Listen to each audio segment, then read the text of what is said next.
Welcome students. আজকে তোমাদের সামনে যে বিষয়টা নিয়ে আলোচনা করব সেটা হচ্ছে গোলক। তো গোলকের আমি ধারণা দেব আর গোলক সম্পর্কিত সূত্রবলীগুলো বলবো, অর্থাৎ গোলকের অঙ্কগুলো করতে গেলে যে সমস্ত সূত্রগুলো লাগে সেই সমস্ত সূত্রগুলো তোমাদের সামনে আমি ডিসকাস করব।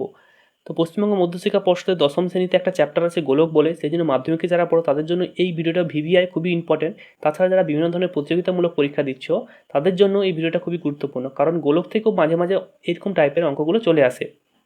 সেই জন্য তোমরা ভিডিওটা শেষ পর্যন্ত মন দিয়ে দেখতে থাকো। আর তোমাদের কাছে একটা রিকোয়েস্ট, তোমরা যদি এখন আমার চ্যানেল সাবস্ক্রাইব না করে থাকো তাহলে সাবস্ক্রাইবে ক্লিক করে সাবস্ক্রাইব করে নাও চ্যানেলটিকে, আর যদি ভিডিও নোটিফিকেশন পেতে যাও তাহলে বেল আইকনটিতে ক্লিক করে অল সিলেক্ট করে নাও। প্রথমে বলবো যে গোলক জিনিসটা কি, তোমাদের সামনে কিছু উদাহরণ তুলে ধরবো, সেখান থেকেই তোমরা বুঝতে পারবে যে গোলক জিনিসটা কি। অলরেডি তোমরা কিছু জানো, ধরো তোমাদের কাছে এই জিনিসটা সম্পর্কে তোমরা জানো এটা কি একটা ফুটবল, দেখতে কেমন হয় গোলাকার। তো এই গোলাকার ধরনের বস্তুগুলোকেই বলি গোলক। দেখো আরও যদি তোমাদের কাছে কিছু উদাহরণ দিই, ধরো এটা একটা লোহার বল, তো এই লোহার বলটা কোথায় কাজে লাগে, তোমরা তোমাদের স্কুলে দেখেছো যে খেলার সময় কী হয়, শর্টপাট খেলা হয়, অর্থাৎ বলটাকে থ্রো করা হয়। তার মানে কি, ধরো এরকম ধরনের একটা খেলোয়াড় এই বলটাকে নিয়ে থ্রো করে, তো এরকম এই যে খেলা হয়, তো সেখানে কি এরকম একটা লোহার বল ব্যবহৃত হয় এরকম গোলাকার। কিংবা আরও ধরনের যদি বিভিন্ন ধরনের বল তোমরা খেলেছো, ক্রিকেট বল খেলেছো, এগুলো কী হয় একদম গোলাকার হয়, তো এরকম ধরনের বস্তুকে কী বলবো, গোলক। এবং আমরা যে পৃথিবীতে বাস করি সেটাও কি, সেটাও একটা গোলক। কিংবা আমরা যে ধরো কমলা লেবু খাই, তো সেটাও কি দেখতে গোলাকার হয়, তো এগুলো কি একটা গোলকের উদাহরণ। তাহলে গোলক মানে কি একটা গোলাকার বস্তু, সেটাকে কি বলবো, গোলক। তো এরকম ধরনের বিভিন্ন উদাহরণ তোমরা চারিদিকে দেখে থাকো। তোমরা যদি তোমাদের চোখে যদি এরকম ধরনের গোলকের যদি কিছু উদাহরণ তোমরা জানো, অবশ্যই আমাকে কমেন্ট সেকশানে জানাও। এরপর বলবো যে গোলকের অঙ্ক করতে গেলে যে জিনিসটা মাথায় রাখা প্রয়োজন, অর্থাৎ আমি যেহেতু এখানে অঙ্কের উপর আলোচনা করছি, সেই জন্য অঙ্কর উপর যে সমস্ত জিনিসটা জানা প্রয়োজন গোলক সম্পর্কিত, সেটা তোমাদের অবশ্যই মাথায় রাখতে হবে এবং সেটাই তোমাদের আমি আলোচনা করব। দেখো এক্ষুনি যেটা একটু বললাম যে একটা এই যে লেবু, যে কমলা লেবু হয়, এই কমলা লেবুটা দেখতে কীরকম, একটা গোলাকার বস্তু, অর্থাৎ গোলক এটা। তো একে যদি আমি মাঝামাঝি কেটে দিই, ছুরি দিয়ে যদি একে মাঝামাঝি কেটে দিই, দেখতে কেমন হবে, ঠিক এই রকম। তো এর দেখো এর যে মাঝখানে অংশটা, এই যে একদম মিডিল অংশ, এটাকে কি বলবো, কেন্দ্র। তাহলে গোলকের এই যে মাঝখানে যে অঞ্চলটা থাকছে, অর্থাৎ একদম মাঝের যে অঞ্চল, সেটাকে বলবো কেন্দ্র। এবার কেন্দ্র থেকে এই যে বাইরে যে, অর্থাৎ ঠিক খোলসের উপর যদি একটা সরলরেখা নিই, তাহলে এটাকে কী বলবো, ব্যাসার্ধ। কারণ দেখো এই যে খোলক, এটা কি একটা গোলাকার, তো এরকম আমি কেটেছি, এটা বলে গোলাকার। তো এরকম ধরনের যদি কাটতাম, তো এরকম উপর দিয়েও যদি কাটতাম, তো এরকমভাবে যদি কাটতাম, সেটাও একটা গোলাকার হতো। তো যেভাবেই কাটি না কেন, যদি মাঝামাঝি যদি কাটি, সেটা কি একটা গোলাকার অংশ হয়। ঠিক তার মাঝের যে অঞ্চল, সেটাকে বলবো কেন্দ্র। এবং সেই কেন্দ্র থেকে এই যে বাইরের খোলস পর্যন্ত, পরিধি পর্যন্ত যে রেখা, এটাকে কী বলবো, গোলকের ব্যাসার্ধ। কারণ এটা হচ্ছে গোলাকার অঞ্চল। তার মানে আমি যদি ছবিটাকে গ্রাফে ধরি, ছবিটা দেখতে কীরকম হবে, এরকম। তার মানে দেখো এখানে কেন্দ্র, কেন্দ্র থেকে যদি বাইরের যে কোনো জায়গায় একটা যদি আমি সরলরেখা টানি, সেটাকে কী বলবো, সেটাকে বলবো গোলকের ব্যাসার্ধ। আমি যদি এখানে কেন, এখান থেকে যদি আমি নিচের দিকে টানি, সেটাও একই রকম হবে, একই মান হবে। এখান থেকে যদি এদিকে টানি, সেটাও একই মান হবে, কারণ কি এই বিন্দুটা মাঝে আছে। তাহলে এটা কেন্দ্র থেকে বাইরে যে কোনো যদি আমি যোগ করি, সেটাকে কি বলবো, তার ব্যাসার্ধ। এবং ব্যাসার্ধকে আমি কী জানি, আর বলে ধরি।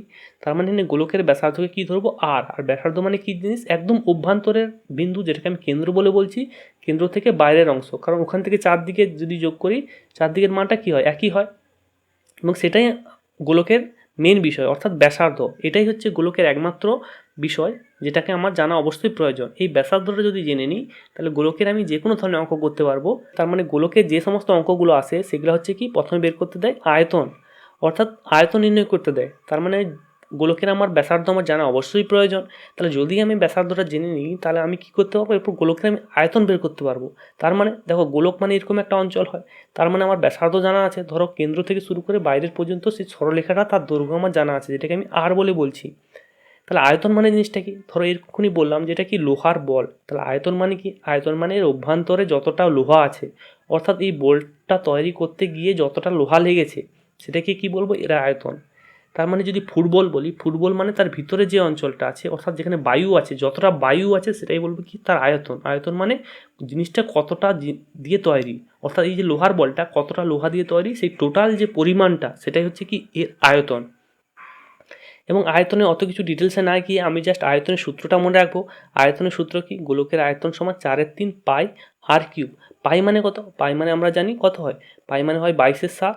আর হচ্ছে আর কিউব, আর মানে কি ব্যাসার্ধ, কিউব মানে তার ঘন।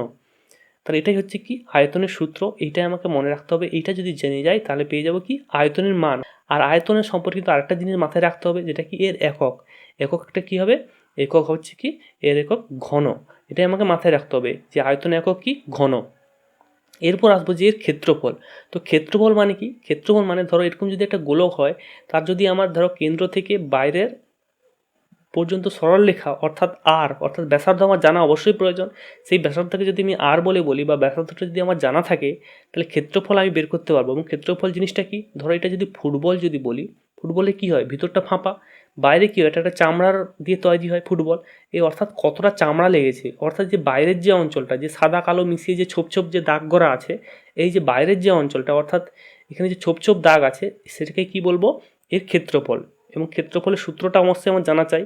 তো ক্ষেত্রফল বের করতে গেলে কোন সূত্র, তাহলে গোলকের ক্ষেত্রফল সমান 4πr²। একই রকম পাই মানে কত, 22/7, আর মানে কত, ব্যাসার্ধ তার স্কোয়ার অর্থাৎ বর্গ।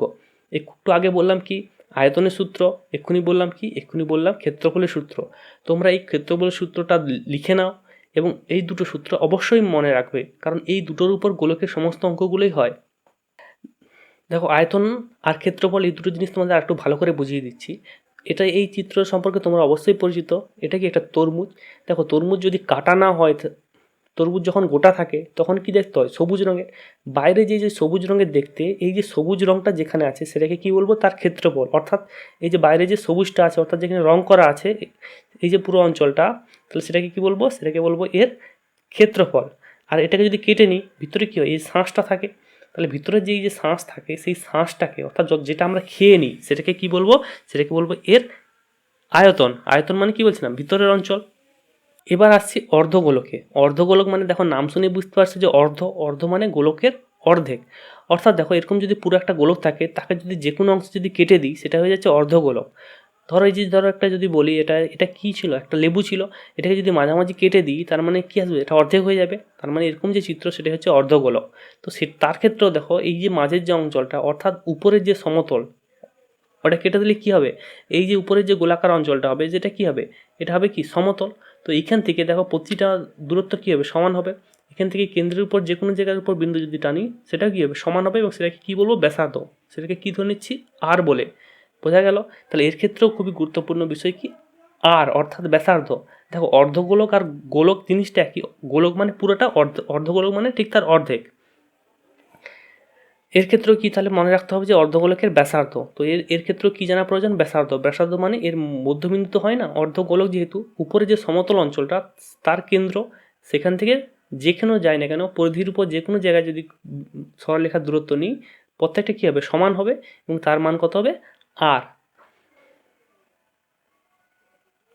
দেখো অর্ধগোলক জিনিসটা কি, সেটা ত্রিমাত্রিকে তোমাদের কাছে একটু বুঝিয়ে দিচ্ছি। দেখো অর্ধগোলককে যদি গোলককে যদি কেটে দিই তো জিনিসটা দেখতে এইরকম হবে। তো সেটাকে যদি আমি একটু ভালো করে বোঝাচ্ছি, দেখো ছবিটা তোমরা দেখতে থাকো, পরপর যদি আমি সেটাকে তোমাদের কাছে ঘুরিয়ে দেখাই, দেখো জিনিসটা দেখতে এইরকম হবে। তার উপর দিকটা কি, এটা হচ্ছে সমতল অংশ।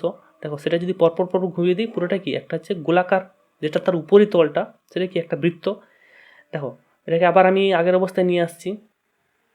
দেখো বুঝতে পারলে, এটা হচ্ছে একটা অর্ধগোলক। জিনিসটা দেখতে এইরকম। এই যে পোর্শনটা এটা কি একটা হচ্ছে সমতল, কারণ আমি এখানে কেটে দিয়েছি। আর এইটা দেখতে কেমন হয়, এটা একটা বৃত্তাকার।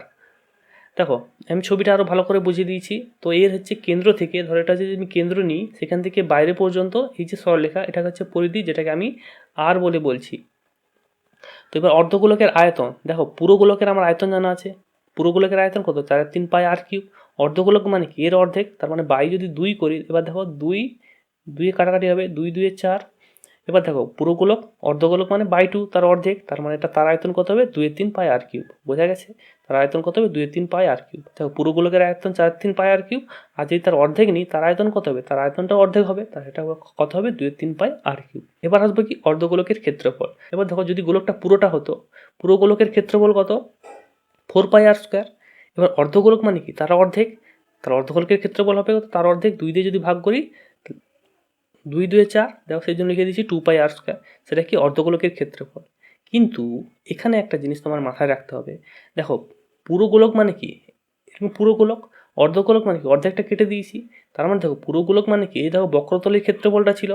দেখো গোলকের ক্ষেত্রফল বলা যেতে পারে বা বক্রতলের ক্ষেত্রফল বলা যেতে পারে। কিন্তু যদি একে কেটে দিই, তার মানে দেখো শুধু যে এই পোর্শনটা এটা নয়, তার সঙ্গে দেখো এখানে উপরে যে সমতল পোর্শনটা সেটাও জুড়ে যাচ্ছে। তার মানে যখন অর্ধগোলক বলবে তখন তোমাদের এটা মাথায় রাখতে হবে যে কীরকম আকৃতি।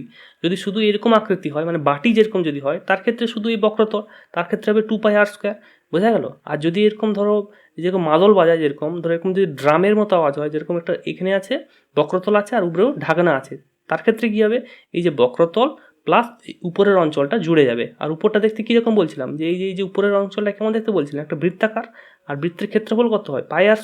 তার মানে আমি কী বলবো, অর্ধগোলকের বক্রতলের ক্ষেত্রফলটা 2πr², কারণ এটা হচ্ছে এর ক্ষেত্রফল, এটা হচ্ছে অর্ধেক 2πr², এবং তার সঙ্গে যদি উপরটা জুড়ে যায়, তার মানে যদি সমগ্রতলের ক্ষেত্রফল বলি, তার সঙ্গে কী হবে, +πr² হয়ে যাবে। তার মানে 2πr² সঙ্গে যদি πr² জুড়ে যায়, সেটা হবে 3πr²। এবার যখন অর্ধগোলক বলবে এবং যখন ক্ষেত্রফলের অঙ্ক আসবে, তখন আমাকে দেখে নিতে হবে যে সেটা কীরকম। যদি উপরে যদি ঢাকনা না থাকে, এই যে সমতল অংশটা যদি না থাকে, যদি ফাঁপা থাকে, যদি বাটির মতো থাকে, তাহলে এই সূত্রটা হবে 2πr²। আর যদি অর্ধগোলক তার সঙ্গে যদি উপরের অঞ্চলটা থাকে, সেটা কী যাবে, 3πr²। এই সূত্রগুলো তোমাদের মাথায় রাখতে হবে এবং তোমরা খাতায় লিখে রাখো এবং মুখস্থ করে নেবে, কারণ আমি আগামী ভিডিওতে তোমাদের এই গোলকের উপর কিছু ইম্পর্টেন্ট অঙ্ক করিয়ে দেবো। সেই জন্য তোমরা চ্যানেলটিকে অবশ্যই সাবস্ক্রাইব করে রাখো, আর ভিডিওটি যদি ভালো লেগে থাকে অবশ্যই একটা লাইক করো, আর ভিডিওটিকে তোমাদের বন্ধুবান্ধবদের কাছে শেয়ার করো। আর আমার আগের ভিডিওগুলো যদি দেখতে চাও, ডেসক্রিপশন বক্সে লিঙ্ক দেওয়া আছে, ওখান থেকে সমস্ত ভিডিওগুলো তোমরা দেখে নিতে পারো, আগের সমস্ত ভিডিওগুলো। থ্যাংক ইউ সবাইকে।